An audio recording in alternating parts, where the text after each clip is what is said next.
આપણે દેવતાઓ ભગવાન શ્રી કૃષ્ણની સ્તુતિ કરવા માટે જેલની અંદર પધારે છે એ વર્ણન હાલતું હતું. તો દેવતાઓ બહુ મસ્ત સ્તુતિ કરે છે કે પ્રભુ તમે સત્ય સ્વરૂપ છો અને સૃષ્ટિની પૂર્વ, પ્રલયની પશ્ચાત અને સંસારની સ્થિતિના સમયે પણ તમે સત્ય છો. પછી કે છે પૃથ્વી, જળ, તેજ, વાયુ ને આકાશ આ પાંચેય દ્રશ્યમાન તત્વોમાં સત્ય સ્વરૂપે આપ છો. મતલબ આ પાંચ જે તત્વ છે એ પાંચ તત્વનું આપણું આ શરીર બનેલું છે. તો કે આ પાંચેય તત્વોમાં ભગવાન સત્ય સ્વરૂપે રહેલા છે. અંતર્યામી રૂપે ભગવાન એમાં બિરાજમાન છે. બસ ભગવાન તો કેવલ સત્ય સ્વરૂપ છે. પછી કે છે આ એક સંસાર છે ને, સંસાર એ એક વૃક્ષ જેવો છે, સનાતન વૃક્ષ જેવો છે સંસાર. અને એ સંસારનો આશ્રય છે પ્રકૃતિ એટલે કે માયા. અને આ સંસારમાં બે ફળ છે. આ સંસાર રૂપી વૃક્ષની અંદર બે ફળ ઉગે છે, સુખ અને દુઃખ. એટલે આ સંસાર રૂપી વૃક્ષમાં જે આસક્ત થશે એને કાં તો સુખ મળશે ને કાં તો દુઃખ મળશે. પણ જે ભગવાનનું ભજન કરે છે એ સુખ દુઃખ થી ઉપર આનંદની પ્રાપ્તિ કરશે. એને નિશ્ચિત રૂપે આનંદની પ્રાપ્તિ થશે, એમાં કિંચન માત્ર સંશય નથી. હવે આ સંસાર રૂપી વૃક્ષની ત્રણ જળ એટલે ત્રણ મૂળિયા છે, સત્વગુણ, રજોગુણ ને તમોગુણ. જેમાં મૂળિયા વૃક્ષની ઊંડે ઊંડે જઈ અને વૃક્ષને હાચવી રાખે છે, એમાં સંસાર રૂપી વૃક્ષની જળ છે, મૂળ છે, સત્વગુણ, રજોગુણ અને તમોગુણ. કારણ કે સત્વગુણ, રજોગુણ, તમોગુણના કારણે જ તમે તને પ્રકારના કર્મ કરો છો અને એ કર્મના કારણે ફરી ફરીને મનુષ્ય જન્મ મળે છે. એટલે મૂળિયું છે સત્વગુણ, રજોગુણ અને તમોગુણ. આ ત્રણેય ગુણ થી પરે થઈ જાવ તો તમે મુક્ત થઈ જાઓ.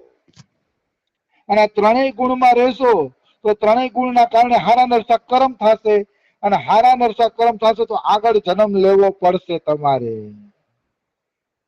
હવે આ સંસાર રૂપી વૃક્ષમાં ચાર રસ છે, ધર્મ, અર્થ, કામ અને મોક્ષ. આ ચાર રસ છે. અને આ સંસારને જાણવાના આ પાંચ પ્રકાર છે: આંખ, નાક, કાન, જીભ અને ચામડી, ત્વચા.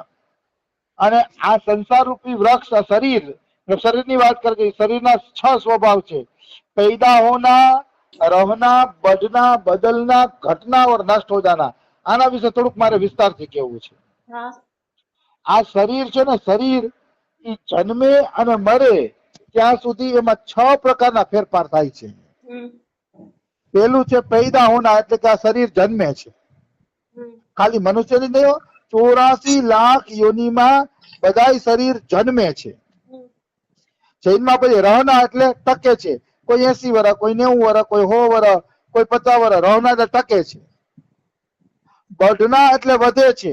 બધાયના શરીર વધતા જાય છે. 5 વર્ષનું, 10 વર્ષનું, 15 વર્ષનું, 20 વર્ષનું, પછી ઘરડું થાય એમ વધે છે શરીર. અને બદલના, બદલના એટલે બાળક હોય તો જુવાનીમાં અલગ અંદાજ હોય, ઘટપણમાં અલગ અંદાજ. શરીર સતત બદલતું રહે છે. પછી છે ઘટના, એટલે 50 વર્ષ પછી આ શરીર ઘટવા માંડે છે અને છેલ્લે નષ્ટ થઈ જાય છે, એટલે કે મરી જાય છે. આ શરીરની દશા છે. બસ આ દશામાં જે આસક્ત થઈ ગયો ને એ મરી ગયો. મતલબ હાય હાય મારું શરીર તો 50 વર્ષનું થઈ ગયું, હવે તો હું મરી જઈશ. હાય હાય હું તો વધી ગયો, હું તો ઘટી ગયો, હું તો મોટો થઈ ગયો, હું તો જાડો થઈ ગયો. તો આ બધી શરીરની અવસ્થા છે, આત્માની કોઈ અવસ્થા નથી. આત્મા તો સ્વચ્છ, નિર્મળ, સુંદર, દિવ્ય, પવિત્ર ને ભગવાનનો અંશ છે. એટલે મનુષ્યએ આત્માની ઓળખાણ કરી લેવી જોઈએ. આત્મા કોઈ સંપ્રદાય નથી, આત્માનો કોઈ સંપ્રદાય નથી, આત્માને કોઈ બંધન નથી, આત્માને કોઈ ધર્મ નથી, આત્મા સ્વતઃ સુંદર અને મુક્ત છે, પણ આ તો આસક્તિના કારણે આપણે બંધાયેલો હોય ને એવું લાગે છે. વચ્ચે એક દ્રષ્ટાંત પણ લઈ લઉં. એક વ્યક્તિ હતો, એને જિજ્ઞાસા થઈ કે મારે ભક્તિ પ્રાપ્ત કરવી છે, એવી જિજ્ઞાસા થઈ. એટલે એક સંત પાસે ગયો અને કીધું કે હું કોણ છું, મને બતાવો કે હું કોણ છું.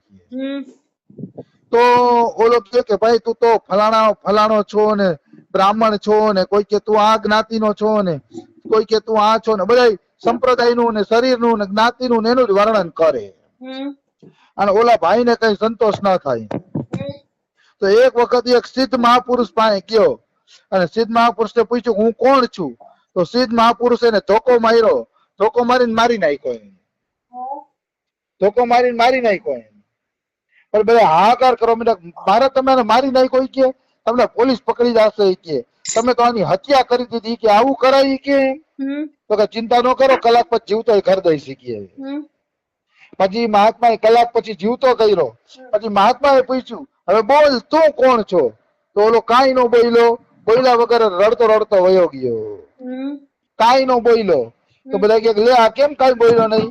તો કે મેં એને એટલે જ મારી નાખ્યો તો કે એને એની આત્મા દેખાઈ જાય કે આત્મા હિન્દુ નથી, મુસલમાન નથી, આત્માની કોઈ જાતિ નથી, આત્માનો કોઈ સંપ્રદાય નથી, આત્મા તો બસ કેવળ આત્મા જ છે, એની કોઈ જાતિ પાતી. એને દેખાઈ ગયું, સમજાઈ ગયું, એટલે મૂંગો થઈને વયો ગયો. કારણ કે આત્માને ઓળખવા વાળા પછી રાડોરાડી કરતા નથી, મારી જેમ બકબક કરતા નથી. આત્માનો ઓળખાઈ ગયા ને એ તો ચૂપ થઈ જાય છે.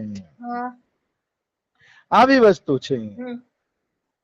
એટલે ઈ પોતે પણ ચૂપ થઈ ગયો.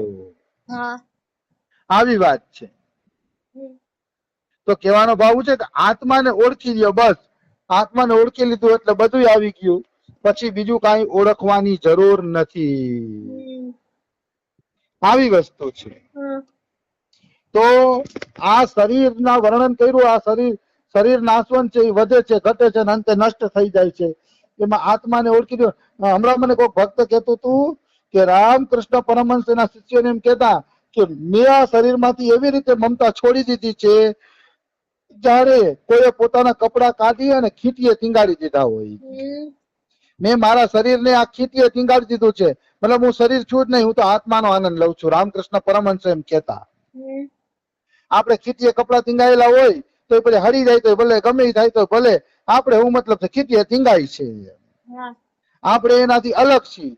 એવી જ રીતે જેને શરીરથી આત્માને અલગ માની લીધો છે, એને શરીર પછી રીએ તોય ભલે, વહી જાય તોય ભલે, એને ચિંતા રહેતી નથી, કારણ કે એને આત્માને ઓળખી લીધો છે. આવી વસ્તુ છે. તો આ શરીર રૂપી ઘરમાં 9 દરવાજા છે. આંખ, નાક, કાન ને સદા પેશાબની ઇન્દ્રિય અને એ 9 દરવાજા છે. 10 શ્વાસ એ 10 પત્તા છે. અને આ સંસાર રૂપી વૃક્ષમાં શરીરમાં 2 પક્ષી બેઠા છે, જીવ અને ઈશ્વર. આજે મારે એક ભક્ત હારે વાતચીત થતી હતી કે જીવ અને ઈશ્વર 2 પક્ષી આ શરીરમાં બેઠા છે. તો કેવી રીતે અનુભવ થાય કે 2 બેઠા છે? તો કે 2 જણા બેઠા છે. આપણે આનંદ આવે છે ને ત્યારે આનંદ એ અલગ છે ને આનંદ નું ધ્યાન રાખવા વાળો એ અલગ છે. આનંદ છે એ ભગવાન નું સ્વરૂપ છે. અને જીવ એમ કે આજ તો બહુ આનંદ આવ્યો, ઈ છે જીવ. થાય છે ને દરેક ને 2 આવા અનુભવે. આવી વસ્તુ છે. એટલે આનંદ ભગવાન નું સ્વરૂપ છે અને આનંદ નું જે આસ્વાદન કરે છે ને જીવ છે. કે આજ તો સત્સંગમાં બહુ આનંદ આવ્યો, આજ તો સેવા પૂજામાં બહુ આનંદ આવ્યો, આજ તો યાત્રા કરવા ગયા આનંદ આવ્યો. તો એ આનંદ નો અનુભવ કરે છે ને જીવ છે, આનંદ ભગવાન છે. તો જીવ અને ઈશ્વર 2 આ શરીરમાં છે એ પાકું થઈ ગયું. જો હું જ ભગવાન હોય અને હું જ આનંદ સ્વરૂપ હોય તો મારે ઈ ન કેવું પડે કે મને આજે આનંદ આવ્યો, હું તો આનંદ સ્વરૂપ છું. પછી મારે એમ હાકર કોઈ દી એમ કે મારામાં મીઠાશ આવી એમ? હાકર ખાવા વાળો એમ બોલે હાકરમાં મીઠાશ આવી એમ? હાકર કોઈ દી ન બોલે કે હું મીઠી છું એમ. આપણે કહીએ છીએ કે આજ તો બહુ આનંદ આવ્યો, એનો અર્થ એમ થયો કે આ શરીરમાં ઈશ્વર બેઠો છે આનંદ રૂપે અને એનું આસ્વાદન કરવા વાળો જીવાત્મા બેઠો છે. પણ ફરક ઈ પડે છે કે મનુષ્ય છે ને ભગવાનના આનંદને પોતાના સુખ માટે ઉપયોગ કરી લે છે. ત્યાં જીવથી ભૂલ થાય છે. આવી વસ્તુ છે. તો આ સંસાર રૂપી વૃક્ષના આધાર કોણ છે? એકમાત્ર ભગવાન શ્રી કૃષ્ણ. દેવતાઓ એમ કહે છે કે હે કાનુડા, તમે જ આ સંસારના એકમાત્ર આધાર છો. તમારામાં જ પ્રલય થાય છે અને તમારા અનુગ્રહથી જ આ સંસારની રક્ષા થાય છે. અને જેનું ચિત્ત ભગવાનની માયાથી મોહિત થયું હોય ને, એ જ બ્રહ્મા વિષ્ણુ મહેશ ને આ સંસારના પાલન કરતા સંહાર કરતા જોવે છે. ઘણા લોકો એમ કે ને કે શિવજી આ સંસારનો સંહાર કરે છે, બ્રહ્માજી આ સંસારનું રચના કરે છે, પૂતળા બનાવે છે માટીના, અને વિષ્ણુ ભગવાન આ સંસારની રક્ષા કરે છે, પાલન કરે છે. ઘણા લોકો આવી રીતે બોલતા હોય છે, પણ આવી રીતે જે બોલે છે ને એ ભૂલ ભરેલું છે. એ બ્રહ્મા વિષ્ણુ મહેશ ને અલગ અલગ કોણ જોવે? મૂર્ખ વ્યક્તિ અલગ અલગ જોવે. બાકી તત્વ દ્રષ્ટિ જોશે કે કૃષ્ણ જ આ સંસારને હલાવે છે, પાલન કરે છે, નષ્ટ કરે છે. શિવજીની તો બધા નિમિત્ત માત્ર છે, એની આત્મામાં બેહીને કૃષ્ણ જ આ કાર્ય કરે છે. આપણે એટલે બ્રહ્માજી સંસારની રચના કરે છે, તો બ્રહ્માજી શું રચના કરશે? એની આત્મામાં બેસીને કૃષ્ણ જ એને શક્તિ આપીને રચના કરાવે છે. કોઈ એમ કહે કે ભાઈ બ્રહ્માજી તો સંસારની રચના કરતા જોવા મળે છે, બ્રહ્માજી તો માટીના પૂતળા બનાવે છે, તો કે ભાઈ બ્રહ્માજી માટીના પૂતળા બનાવે છે, સંસારની રચના કરે છે, ઈ બ્રહ્માજીનો અહંકાર તોડવા માટે જ કૃષ્ણએ પોતાના શરીરમાંથી વાછડા અને ગાયું અને ગોવાળિયા પ્રગટ કર્યા હતા. ત્યાં ટીકામાં લખે છે, ગીતા પ્રસોડા